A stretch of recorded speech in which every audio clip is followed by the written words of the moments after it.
Hello friends this Vasudev Panda welcome to master English पिलामने political science plus two second year arts पिलामनक unit 2 unit 1 चारिटा part आम पढ़ी सारीचे तो यूनिट 2 गोटे पार्ट सर पिले भारत में गणतांत्रिक प्रक्रिया वीडियो को शेष पर्यंत देखा क्लास कला बेले आम निश्चित भाव पेन एंड पेपर पाखे रखिकी बसवा जहाँफल इंपोर्टाट पॉइंट गुड़िक नोट करें जब नुआ देखुचे चैनल को सब्सक्राइब करने भूल नहीं वीडियो को लाइक आउ शेयर करदे जहाँ समस्त बाहर पहुँची पार मत भी ये भाया वीडियो तैयारी करने पे इंस्पिरेशन मिल कि पाने ये भाया तैयारी कर पढ़ुंट so let start the class final का मत जो राष्ट्र राष्ट्रीय क्षमता और कर्तृत्व गोटे केन्द्र में एकत्रित होता है और सही केन्द्र निर्देश और आदेश राष्ट्र सर्वत्र आईन दृष्टि श्रेष्ठ बोली विवेचित होता है सही राष्ट्र को ऐकिक राष्ट्र बोली कहा जाए। यह है पिले फाइनल कर ऐकिक राष्ट्र संज्ञा कौन जो राष्ट्र राष्ट्रीय क्षमता माने the power of the whole country एवं कर्तृत्व गोटे केन्द्र में गोटे जगार एकत्रित होता है सही केन्द्र निर्देश आदेश राष्ट्र सर्वत्र आईन दृष्टि श्रेष्ठ बोली विवेचित होता है सही राष्ट्र को ऐकिक राष्ट्र बोली कहा जाए। ऐकिक राष्ट्र में जातीय संहति रक्षा जरूरी परिस्थिति रे उपयुक्त मुकाबला संभव होता है किंतु यह स्थानीय समस्या प्रति उपयुक्त ध्यान दे पारे नहीं कौन हुए ऐकिक राष्ट्र में जातीय संहति रक्षा और जरूरी परिस्थितिर उपयुक्त मुकाबला संभव करा जाई पारे बट यह स्थानीय समस्या प्रति उपयुक्त से समय से जो जरूरीकालीन समय स्थानीय जो माने लोकल प्रॉब्लम जो रहे ताकू उपयुक्त ध्यान दिया जाई पारे नहीं। संघीय राष्ट्र शब्दटी एक लैटिन शब्द फोएडस रु उद्धृत होइछि जार अर्थ संधि बा राजीनामा आमे माने आमे ऐकिक राष्ट्र पढ़ले वर्तमान संघीय राष्ट्र विषय तो ये संघीय राष्ट्र शब्दटी एक लैटिन शब्द फोएडस रु उद्धृत जार अर्थ संधि बा राजीनामा। डाइसिंग मतरे जातीय ऐक्य क्षमता एवं राज्य मान अधिकार मध्य समन्वय रक्षा करने उद्दिष्ट व्यवस्था को संघीय राष्ट्र कहा जाए। किए कहते कथा डाइसी कौन कहते जातीय ऐक्य कहले unity of the nation then क्षमता पावर ऑफ द नेशन एवं राज्य मान अधिकार राइट ऑफ द स्टेट यही तीनटा जिनस भितर बैलेंस बा समन्वय रक्षा करने उद्दिष्ट व्यवस्था को कौन कहा जाए पिले संघीय राष्ट्र बोली कहा जाए।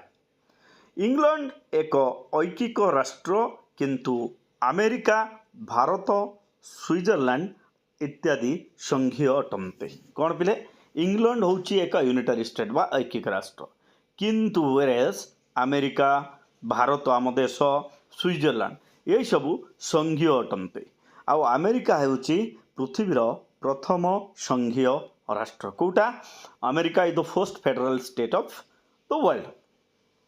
अमेरिका एक केन्द्राभिमुखी बा सेंट्रिपिटल संघीय व्यवस्था होइथिबा बेले भारत एक केन्द्र प्रसारी बा सेंट्रिफ्यूगल संघीय व्यवस्था अटे। लिखित और अनमनीय संविधान द्वैत सरकार क्षमतार सांविधानिक बंटन द्विसदनीयता स्वाधीन न्यायालय आदि संघीय राष्ट्र उपादान अटे एलिमेंट्स ऑफ फेडरल स्टेट कौन कौन लिखित और अनमनीय संविधान देन डुअल गवर्नमेंट द्वैत सरकार क्षमतार सांविधानिक डिसेंट्रलाइजेशन ऑफ पावर दिस बाइकेमेरल स्वाधीन न्यायालय इंडिपेंडेंस जुडिशियरी आदि ये सब हूँ संघीय राष्ट्र उपादान। लॉरेंस को मतरे लॉरेंस कौन कहते बोले जितेबाला एक अंतर्जातिक चुक्ति बल केतेक सार्वभौम राष्ट्र परस्पर प्रतिरक्षा और अन्यान्य सामूहिक उद्देश्य पाई निज प्रतिनिधि मानू एक केन्द्र संस्था गठन करती सेतेबेले ताकू संघराष्ट्र कहा जाए। एठी आसला संघराष्ट्र संज्ञा पेले तो लॉरेंस कौन कहते बोले जितेबाला एक अंतर्जातिक चुक्ति बल इंटरनेशनल ट्रीटी आम जहाँ कहे केतेक सार्वभौम राष्ट्र कहले माने इंडिपेंडेंस कंट्री बा सोवरेन कंट्री परस्पर प्रतिरक्षा और अन्य सामूहिक उद्देश्य पाई निजर सेल्फ डिफेन्स पाई आउ कोऑपरेशन पाई निज निज प्रतिनिधि मानक एक केन्द्र संस्था गठन करती से संघराष्ट्र कहा जाए। यार सदस्य राष्ट्र माने कौन करती यार सदस्य राष्ट्र माने निजर सार्वभौमत्व अक्षुण्ण रखिता। भारतर समस्त संघीय उपादान रही मध्य संविधान एक धारा रे भारत को राज्य मानकर एक सम्मेलन रूपे घोषणा करा जायछि तो भारत होची राज्य मानकर एक सम्मेलन। संघीय उपादान अच्छी नो डाउट, किंतु संविधान अनुजाई भारत होची राज्य मानकर एक सम्मेलन। राज्य तालिकाभुक्त विषय रे केंद्रीय संसदर आईन प्रणयन क्षमता, राज्यपाल केंद्र प्रतिनिधि रूपे कार्य करिबा, जरूरी परिस्थिति, एकक संविधान, एकक नागरिकता, सर्वभारतीय सेवा माध्यम राज्य प्रशासन केंद्रीय नियंत्रण, योजना आयोग, अर्थ आयोग आदिर नियंत्रण आदि ऐकिक बा अणसंघीय लक्षण भारत में देखा मिलुची। ये जो जदि भी भारत राज्य मानकर यह सम्मेलन भारत में ऐकिक बा अणसंघीय लक्षण भी देखा मिले।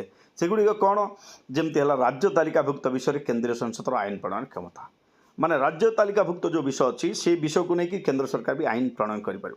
राज्यपाल केंद्र प्रतिनिधि रूपे कार्य करवा, प्रत्येक राज्यर माने स्टेट किए रिप्रेजेंटेटिव ऑफ द नेशन राज्यपाल, तापर जरूरी परिस्थिति इमरजेंसी, एकक माने कौन यूनिटरी कॉन्स्टिट्यूशन, एकक सिंगल सिटीजनशिप, सर्वभारतीय प्रशासन आम जो यूपीएससी रहा राज्य प्रशासन रे केंद्रीय नियंत्रण, योजना आयोग प्लानिंग कमिशन, देन अर्थ आयोग आमर जो फाइनेंस कमिशन, सो नियंत्रण आदि नियंत्रण आदि ऐकिक ए सब हूँ ऐकिक बा अणसंघीय लक्षण यह भारत में देखा मिलूची।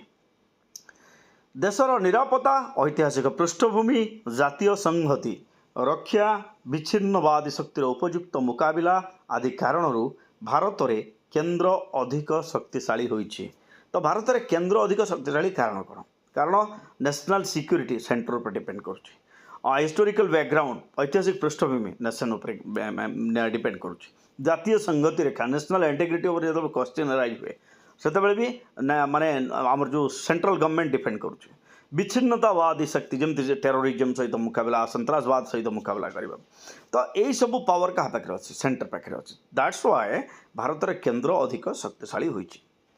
भारत संविधान सप्तम अनुसूची तथा नवम खंडरे आईन प्रणयन क्षेत्र में केंद्र और राज्य सरकार क्षमता संपर्क में सूचना दि जाइए। तो आमर जो इंडियन कॉन्स्टिट्यूशन रो 7th शेड्यूल में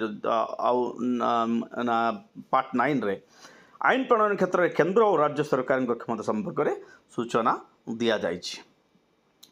केंद्र तालिका जातीय स्वार्थ संपन्न 69 गोटी विषय, आंचलिक स्वार्थ संपन्न 61 गोटी विषय, राज्य तालिका जुग्म तालिका 52 गोटी विषय रही।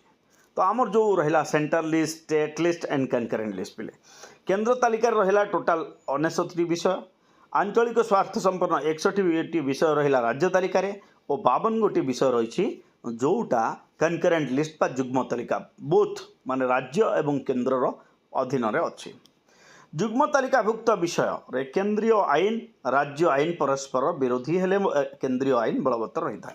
तो जिते जुग्म तालिकाभुक्त विषय उपर चर्चा हुए आउ स्टेट आउ माने सेंटर भितर गोटे कन्फ्लिक्ट क्रिएट हुए से समय केंद्रर पावर बा केंद्रर आईन बलवत्तर रही था। 248 धारा 3 तालिकाभुक्त होई नथिबा विषय को अवशेष क्षमता बा रेसिडुआरी पावर को केंद्र को अर्पण करिछि। तो 248 धारा अनुसार 3टी तालिकाभुक्त होई नथिबा विषय जो माने विषय बा सब्जेक्ट ए 3टी तालिकाभुक्त भितर नाही ताकू अवशेष क्षमता बा रेसिडुआरी पावर यह केंद्र को दिया जाइछि संविधान रो 248 धारा अनुसार। राज्यसभार 2/3 समर्थन रे कौन हुए? राज्यसभार 2/3 समर्थन रे गृहीत प्रस्ताव संविधान धारा 249 अनुसार, तापरे ये जरूरी परिस्थिति 225 धारा, 2 वा अधिक राज्यों का अनुरोध 252 धारा, अंतर्जातिक चुक्तिर कार्यकारिता 253 धारा आदि क्षेत्र में राज्य तालिकाभुक्त विषय गुड़िक उपर केंद्र आईन प्रणयन करिपारिबो। ए जो माने धारा 249 धारा 250 धारा 252 धारा 253 यही भितर राज्य तालिकाभुक्त होइथिले मध्य से विषय गुड़िक उपर केंद्र आईन प्रणयन करिपारिबो। भारत संविधान 11 खंड रे केंद्र और राज्य प्रशासनिक संपर्क विषय कहा जाइछि। कोठी the 11th schedule of Indian constitution it narrates the relation between centre and state exactly.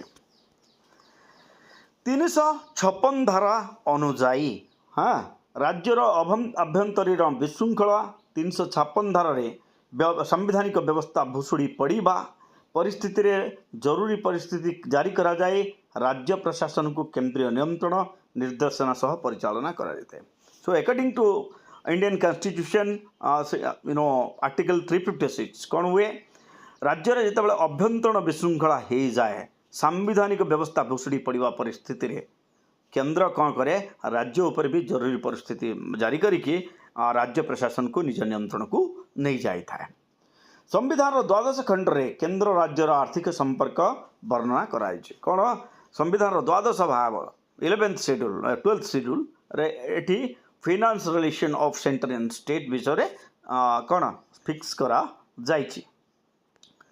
280 धारा अनुଯାयी राष्ट्रपति 5 वर्ष रे एक अर्थ आयोग गठन करती according to article 280 of Indian constitution कौन कह हुए पिले प्रति 5 वर्ष थे राष्ट्रपति एक फाइनेंस कमिशन गठन करते जहाँ केंद्र राज्यर आर्थिक संपर्क अनुदान प्रदान नीति राजस्व बंटन सूत्र आदि संपर्क में सुपारिश करिथाए।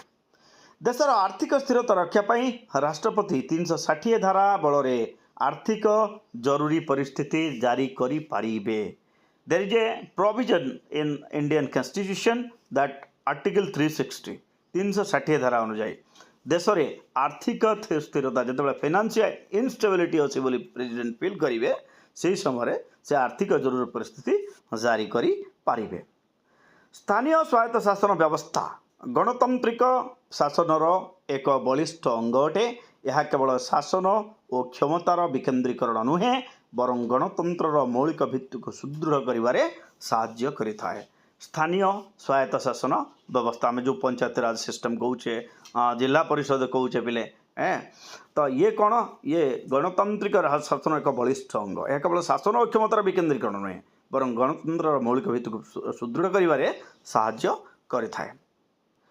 1952 मसीहारू कार्यकारी होथिबा गोष्ठी उन्नयन कार्यक्रम कार्यकारिता मूल्यांकन पाई नियुक्त बलवंत राय मेहटा कमिटी मन रखा पिले बलवंत राय मेहटा कमिटी गणतांत्रिक विकेन्द्रीकरण पाई सुपारिश करथिले जहाँ पंचायत राज नाम परिचित को मसीहारू 1952 मसीह को कमिटी सुपारिश करथिले बलवंत राय मेहटा कमिटी कौन पाई गणतांत्रिक विकेन्द्रीकरण पाई सुपारिश करथिले जहाँ पंचायत राज व्यवस्था नाम नामित होइथिला से चली। पंचायत राज पिरामिड आकृतिर एक त्रिस्तरीय व्यवस्था आ पंचायत राज हूँ पिले पिरामिड आकृतिर एक त्रिस्तरीय व्यवस्था अटे। यार सर्वनिम्न सोपान रे ग्राम पंचायत सब तले मध्य सोपान रे पंचायत समिति एवं सर्वोच्च शिखर रे जिला परिषद अवस्थित।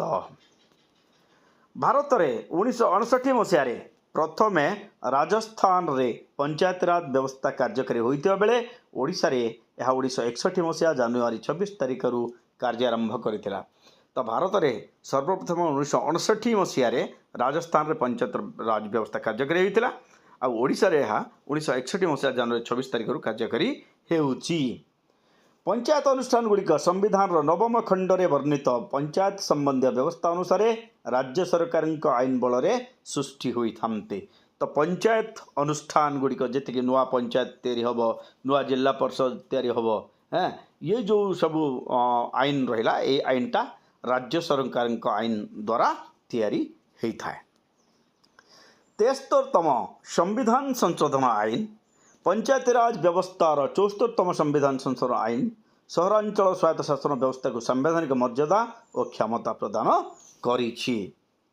ओडिशा रे सहरांचल स्वायत्त शासन संस्था रूपे निगम नगरपालिका और विज्ञापित अंचल परिषद मन रखा। सहरांचल पाई कौन कौन अच्छी निगम अच्छी नगरपालिका अच्छी और विज्ञापित अंचल परिषद कार्य नगरपालिका और विज्ञापित अंचल विज्ञापित परिषदर मुख्य को चेयरमैन बा अध्यक्ष और निगमर मुख्य मेयर अटंते। तो नगरपालिका और विज्ञापित अंचल परिषदर जो मुख्य था आम चेयरमैन कहू बा अध्यक्ष कहू और निगमर मुख्य होती मेयर। स्वायत्त शासन अनुष्ठान गुड़िक मुख्य राजस्व उत्स अनुदान अटे आमर मुख्य राजस्व उत्स होची अनुदान बा ग्रांट जो माने सरकार तरफ जो फंड आसे। यह व्यतीत स्थानीय कर ऋणदान सेवा प्रदान आदि मध्य निजस्व सूत्र स्वल्प आय करा जाई थाए किछि किछि आय मध्य हेई थाए। राजनीतिकरण अर्थभाव अत्यधिक सरकारी नियंत्रण दुर्नीति आदि स्वायत्त शासन संस्थागुड़िकर मुख्य समस्या अटे। तो यही स्वायत्त शासन संस्थागुड़िकर मुख्य समस्या विषय जदि आम आलोचना करवा पिले पॉलिटिसाइ माने साइजेशन पॉलिटिकलाइजेशन जहाँ को आम कहवा अर्थाभाव माने फाइनेंशियल कौन lack of financial dependency then अत्यधिक सरकारी नियंत्रण over control of the government दुर्नीति देन करप्शन ये सब हूँ स्वायत्त शासन संस्था गुड़िक मुख्य समस्या। तो ये थिला पिले द्वितीय अध्यायर माने सारांश। Thank you for watching stay tuned master English परवर्ती क्लास रे इतिहास पढ़िया आमे सी यू दिया।